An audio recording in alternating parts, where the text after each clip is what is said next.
Croeso cynnes iawn I chi ar fore Sul y 6 o Fedi I Wasanaeth Boreol Eglwys y Crwys. Y bore yma mi fyddwn ni yn dathlu y cymun bendigaid, a'r tro cynta ar ffurf rithiol dros y we. Yn hynny o beth, mae'n dipyn o arbrawf, ond mae'n hyfryd cael wneud yr hyn I ni'n arfer ei wneud ar Sul cynta y mis yn Eglwys y Crwys, sef coffau, marwolaeth ac atgyfodiad ein harglwydd Iesu mewn bara a gwin. Mi fydd na rhai rhannau o'r gwasanaeth yn wylo'r Gweinidog, a rhannau eraill lle byddwn ni'n gallu cydadrodd y geiriau gyda'n gilydd. Os hoffech chi gymuno a ma le bynnag yr ydych yn gwrando bore yma, sicrhewch bod gennych chi ddarn o fara a rhywfaint o win wrth law, a hynny cyn ein bod ni'n dod at y cysegriad yn nes ymlaen yn y gwasanaeth. Byddai'n defnyddio trefn y gwasanaeth fel y mae hi i'w gweld yn llyfr Gwasanaethau Eglwys Presbyteraidd Cymru, neu'r llyfr coch newydd rydyn fel cyfundeb bellach yn ei defnyddio. Do carodd Duw y byd gymaint, nes iddo roi ei unig fab, mwyn I bob un sy'n credu ynddo ef beidio a mynd I ddistryw, ond cael bywyd tragwyddol. Molwch yr arglwydd, diolchwch i'r arglwydd oherwydd da yw, ac mae ei gariad hyd byth. Emyn 573 o ganeuon ffydd, ysbryd y gwirionedd, tyred yn dynerthol ddwyfol ddawn, mwyd ar ddeiar sych a chaled a byw ha yr egin grawn.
Nefol dad, y mae pob calon yn agored I ti, pob dymuniad yn hysbys I ti, ac ni allwn guddio dim o ddiwrthyd.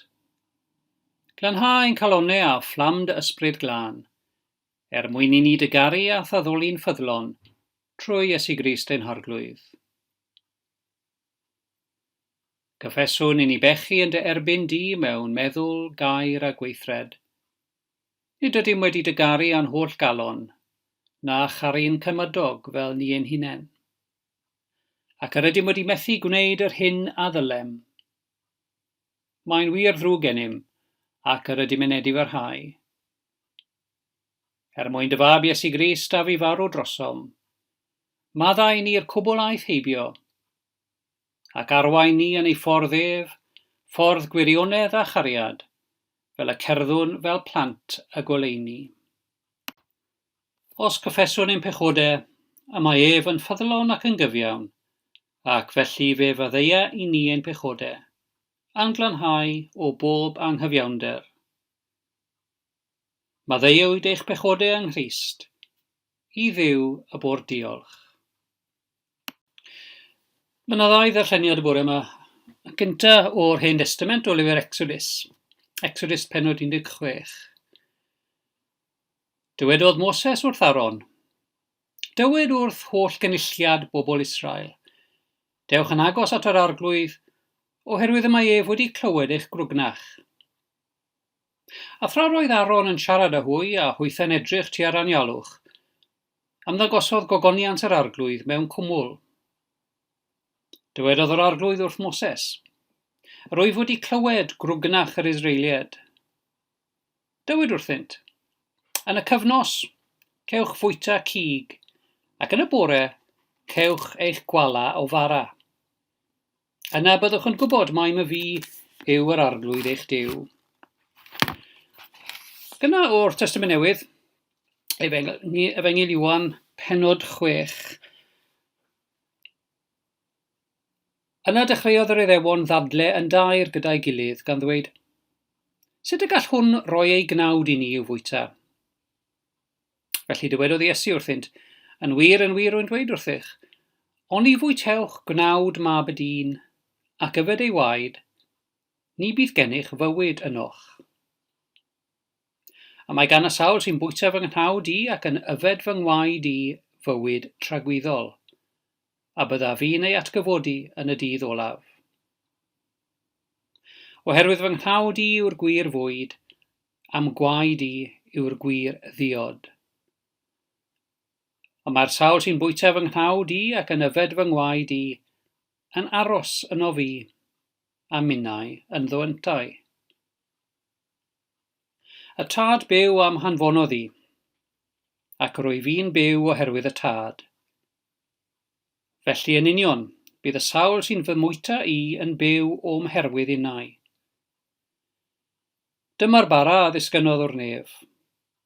Nid yw hwn fel y bara a fwytaodd yr hanafiaid, buont hwy farw. Caiff y sawl sy'n bwyta'r bara hwn fyw am byth. Mae'n hen draddodiad ym mhob dathliad o'r cymyn ein bod ni yn mynegi cyffes o'n ffydd a bod yr eglwysi cyfan ledled y byd yn gwneud hynny yn ôl i cyffesion ei hunain. Gewn ni gyd adrodd geiriau cyffes fer Eglwys Presbyteraeth Cymru gyda'n gilydd. Credwn yn Nuw Dad holl alluog, creawdwr a llywodraethwr pob peth. Credwn yn Iesu Grist ei unig enedig fab, ein harglwydd a'n gweredwr. Trwy ei fywyd, ei farwolaeth ar y groes, a'i atgyfodiad, gorchfygodd bechod ac angau, gan faddau i ni ein pechodau, a'n cymodi a Duw. Credwn yn yr ysbryd glân, trwyddo ef y mae Crist yn preswylio yn y credinwyr, gan ei sancteiddio yn y gwirionedd. Credwn yn yr eglwys, corff Crist a chymdeithas y saint, yn yr ysgrythurau sanctaidd, yng ngweinidogaeth y gair a'r sacramentau. Credwn yn y fodiad teyrnas Dduw ac yng ngobaith gwynfydedig y bywyd tragwyddol, trwy ein harglwydd Iesu Grist. Credwn mai diben pennaf dyn yw gogoneddu Duw, a'i fwynhau byth ac yn dragywydd. Amen. Offrwm ein gweddiau dros holl eglwys Crist a thros bawb yn ôl ei hangen. Duw cariad a thrigaredd, gelwyr ni fod yn bobl i ti. Fel aelodau o'th deulu gweddion dros eglwys Iesu Grist drwy'r byd. Fel y bydd dy bobl ym mhob man yn ffyddlon eu tystiolaeth, yn ddiwyd i gwasanaeth, ac yn un mewn cariad. Fel y byddant mewn gwirionedd yn gorff Crist yn y byd. Gweddion dros y byd yr wyt ti yn ei garu, ac y bu Crist farw drosto. Arwain lywodraethwyr y cenhedloedd, iddynt ymdrechu dros heddwch, cyfiawnder a rhyddid. Trigyrha wrth y tlawd, y dir-rym, y newynog a'r gorthrymedig. Cynorthwya ni i ofalu am ein gilydd, i warchod bywyd y gread, ac i geisio bob amser gyflawni dy wyllys di. Gweddion dros ein cenedl, a phawb sy'n llywodraethu trosom yn lleol ac yn genedlaethol. Iddynt wasanaethu cymdeithas a doethineb, diwydrwydd a gostyngeidrwydd.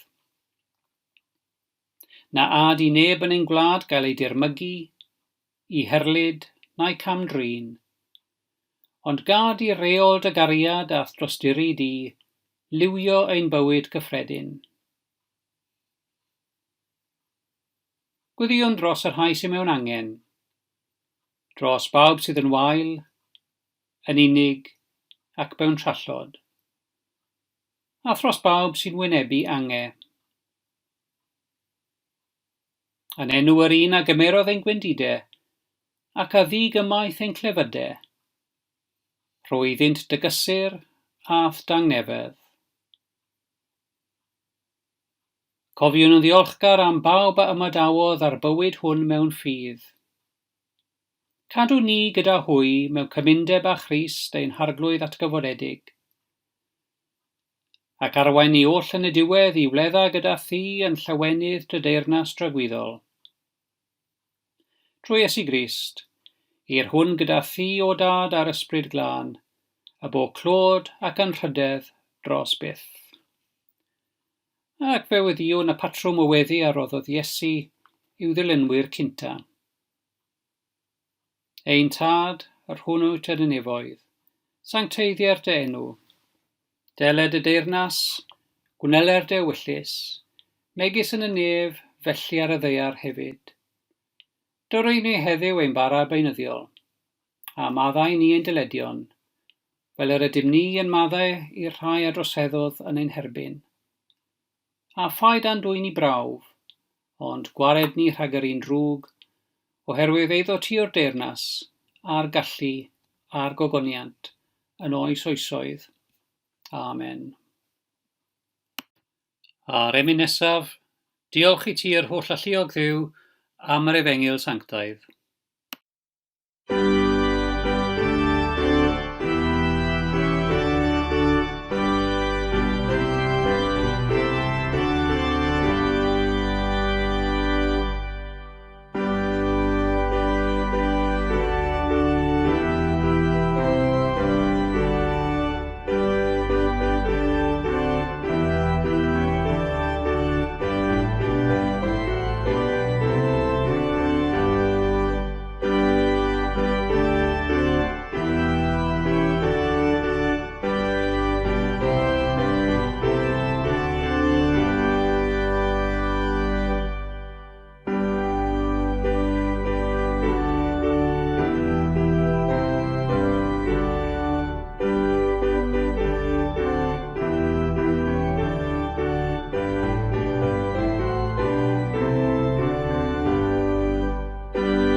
Hwn yw bwrdd yr arglwydd, yn agored I bawb sy'n caru Iesu yn ddidwyll ac yn ei broffesu ef yn arglwydd a goredwr.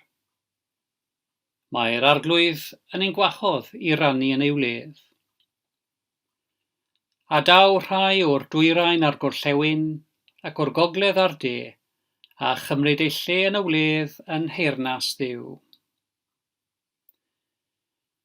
Cliwn eiriau sefydlu swper yr arglwydd yn ôl yr apostol Paul. Oherwydd fe dderbeniais I oddi wrth yr arglwydd, yr hyn hefyd a droddodais I chi.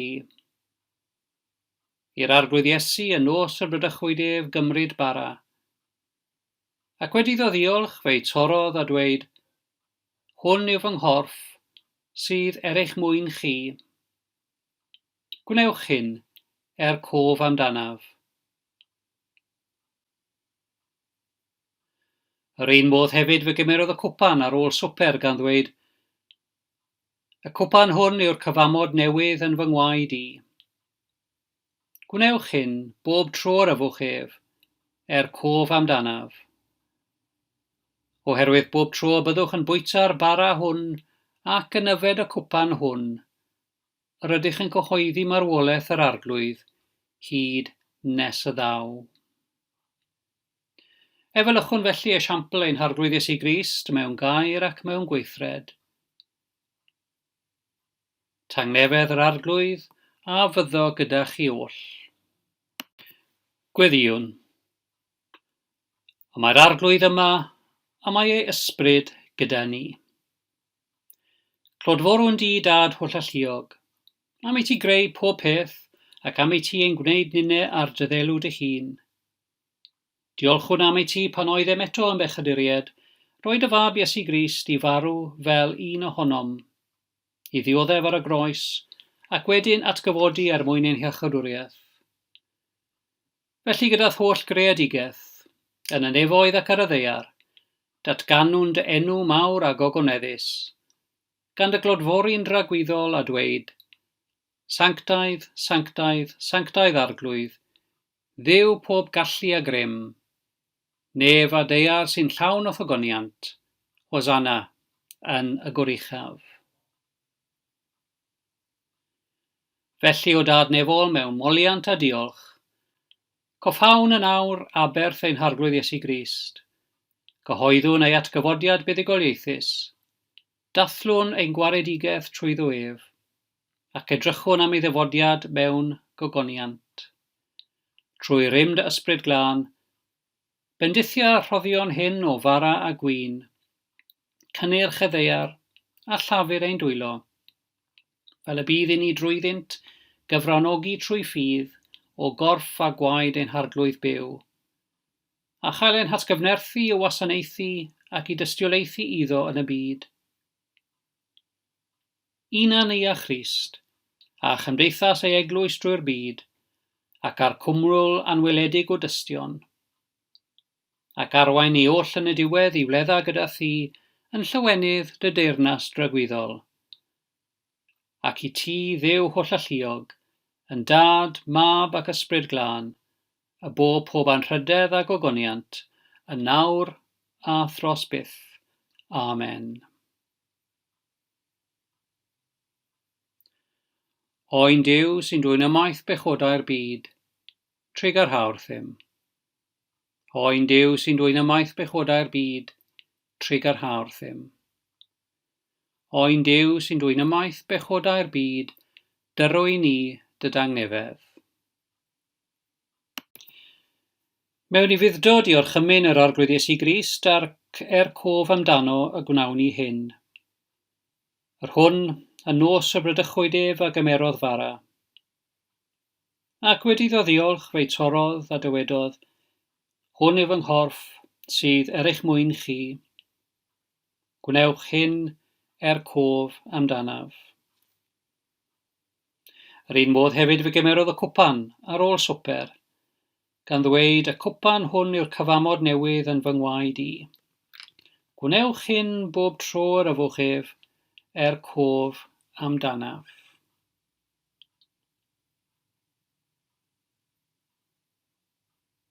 Dewch, derbyniwn gorff a gwaed ein harglwydd Iesu Grist a roddwyd drosom,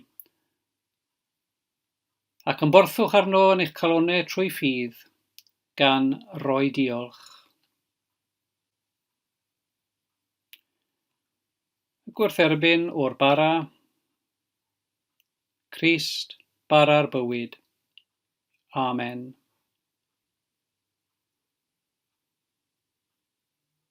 Ac wrth gymered o'r gwyn, Crist, y wir wynwydden. Amen.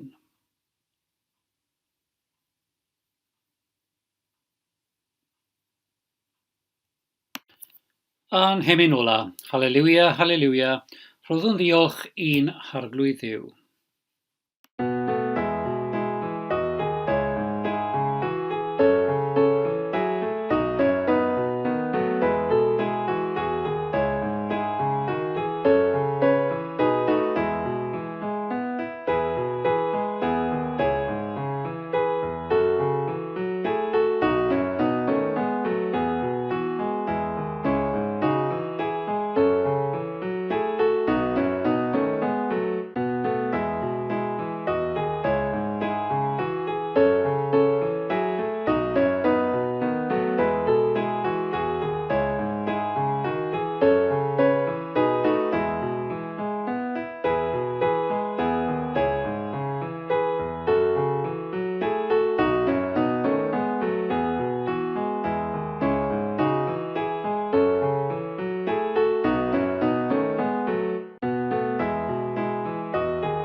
Ein Tad, diolchwn I ti am y fraint o gael dod eto at dy fwrdd.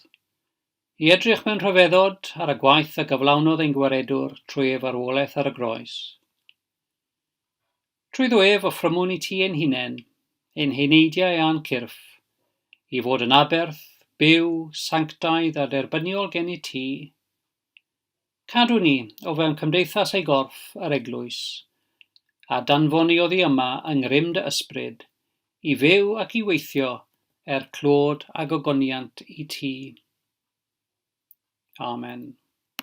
Ewch mewn tangnefedd, I garu ac I wasanaethu'r arglwydd, a bendith Duw hollolluog, y Tad, y Mab a'r Ysbryd Glân, a fo arnoch ac o drigo gyda chi yn wastad. Amen.